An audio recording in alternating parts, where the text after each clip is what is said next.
నమస్తే. ఈరోజు మీ ముందుకి ఒక విన్నపంతో వచ్చాను. ఆధ్యాత్మిక జ్ఞానం ఎన్నో రకాలుగా మీరు అందుకుంటూ ఉంటారు. ఎన్నోసార్లు లబ్ధి పొందుతూ ఉంటారు. మీ లాభంనకు కారణమైన వారి పట్ల మీకు మెండైన కృతజ్ఞతాభావం కూడా కలుగుతుంది.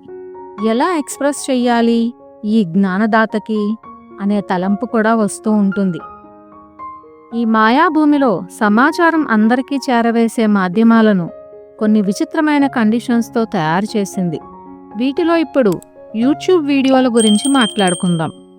మేట్రిక్స్ సిస్టంలో మీకు నచ్చిన, మీరు మెచ్చిన ఆధ్యాత్మిక జ్ఞాన విజ్ఞానాలు యూట్యూబ్ ఆడియన్స్ అందరికీ అందాలంటే వాటి అల్గారిథమ్స్లో అవగాహన ఉండాలి. యూట్యూబ్ వీడియోస్కి కామెంట్ చేయడము, లైక్ చేయడము కంపల్సరీ. ఎన్ని ఎక్కువ కామెంట్స్ ఉంటే అంత ఎక్కువగా యూట్యూబ్ రికమెండ్ చేస్తుంది.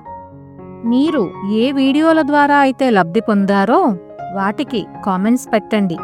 తద్వారా లైక్ స్ప్రెడ్ చేసిన వారవుతారు. ఎక్కువ కామెంట్స్, ఎక్కువ లైక్స్ యూట్యూబ్ రీచ్ని ఎక్కువ చేస్తుంది. యూట్యూబ్ నెట్వర్క్లోకి లైట్ స్ప్రెడ్ అవుతుంది. మీ దగ్గర ఈ విజ్ఞానం అందించిన వారి నెంబర్ ఉంది కదా అని పర్సనల్గా మెసేజ్ చేసి పర్సనల్ కాంటాక్ట్లో ఉన్నామనే సరదా పడ్డమే కాకుండా ఇలా యూట్యూబ్లో కామెంట్ రూపంలో ఎక్స్‌ప్రెస్ చేస్తే లైట్ వర్క్ కూడా అవుతుంది కదా. ఆలోచించండి. థ్యాంక్స్ అనో, బాగుందనో, లాభం పొందామనో, విక్టరీ ఆఫ్ ద లైట్ అనో ఏదైనా కామెంట్ చెయ్యండి. చేస్తారు కదా. నాకు తెలుసు మీరు చేస్తారు. Thank you.